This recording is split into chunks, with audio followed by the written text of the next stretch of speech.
আসসালামু আলাইকুম। টাঙ্গাইল শহরে রয়েছে অসংখ্য জমিদার বাড়ি, যেমন নাগরপুর জমিদার বাড়ি, দেলদর জমিদার বাড়ি, করটিয়া জমিদার বাড়ি, মহেরা জমিদার বাড়ি, ধনবাড়ি জমিদার বাড়ি সহ অসংখ্য জমিদার বাড়ি।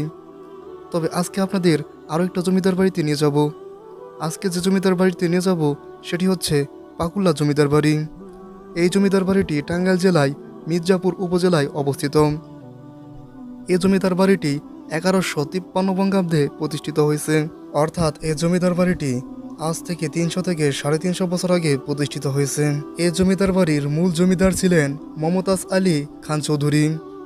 এই জমিদার বাড়ির ভেতরে প্রবেশ করা যায় না, কারণ এর ভেতরে এখনও রাজার বংশধররা বসবাস করছেন। বর্তমানে এখন যারা বসবাস করছেন এই জমিদার বাড়ির ভেতরে, তার মধ্যে অন্যতম রুবেল চৌধুরী, অর্থাৎ তিনি রাজার ছিলেন পঞ্চম প্রজন্ম, অর্থাৎ পঞ্চম বংশধর। কি ঢোকা যায় রাজপ্রাসাদের ভিতরে? হ্যাঁ হ্যাঁ, ঢোকা যায় না। হ্যাঁ, এটার ভিতরে এমনি কি কি আছে? এই জমিদার বাড়ির সামনে রয়েছে একটি দিঘি। তাদের কাছে জিজ্ঞাসা করি বাড়ির ভেতরে প্রবেশ করা যাবে কিনা। তারা বললেন জমিদার বাড়ির ভেতরে প্রবেশের অনুমতি নেই। এই জমিদার বাড়ির বর্তমান জমিদার আলী এজাজ খান রুবেল চৌধুরী জামুরকি ইউনিয়নের বেশ কয়েকবার চেয়ারম্যানও ছিলেন। এখান থেকে একটু দূরেই অবস্থিত পাকুল্লা জামে মসজিদ, অর্থাৎ কেন্দ্রীয় মসজিদ। এই মসজিদটিও দেখতে বেশ সুন্দর। এই মসজিদের কারুকার্য দেখে বোঝাই যায় এটি মোগল আমলের। অর্থাৎ মানুষের কাছে যখন জিজ্ঞাসা করছিলাম, তারাও বলতেছিল 300 থেকে 400 বছর আগেকার এই মসজিদটি।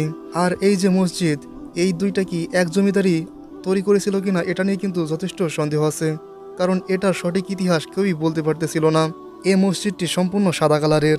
এটা আমার কাছে বেশ ইউনিক লেগেছে এবং ভালো লেগেছে, কারণ বাংলাদেশে সাদা কালারের মসজিদ তেমন কিন্তু খুব বেশি দেখা যায় না। আর 3টা বড় বড় গম্বুজ আরও বেশি সুন্দর লেগেছে। আর এই মসজিদটি দেখে অনুমান করতে পারতেছিলাম যে এই মসজিদটি প্রায় 300 থেকে 400 বছর আগেকার এবং এটি মোগল আমলের। আর মসজিদের দুই পাশেই অনেকটা ছোট ঘরের মতো আছে, এটা দেখতেও বেশ ভালো লাগলো। তো মসজিদটি অনেক সুন্দর, আসলেই সত্যি বলতে অনেক সুন্দর। নামাজ ব্যতীত সবসময় এই মসজিদটি তালা থাকে, সেই জন্য ভেতরে ঢোকার কোনো অনুমতি নেই। তো বাইরে থেকে ভিডিও করছিলাম, দেখছিলাম, এবং এর আশেপাশে বেশ কয়েকটি কবরও ছিল। তো সব মিলে যদি বলি, এই জমিদার বাড়ি এবং জমিদার বাড়ির মসজিদ অনেক সুন্দর ছিল এবং প্রতিদিনই অনেক দর্শনার্থী এই মসজিদে ঘুরতে আসে। তো এতটুকু ছিল আজকের ভিডিও। আমাদের চ্যানেলে যারা নতুন তারা অবশ্যই আমাদের চ্যানেলটিকে সাবস্ক্রাইব করে পাশের বেল আইকনটি বাজিয়ে দেবেন। সকলকে আসসালামু আলাইকুম।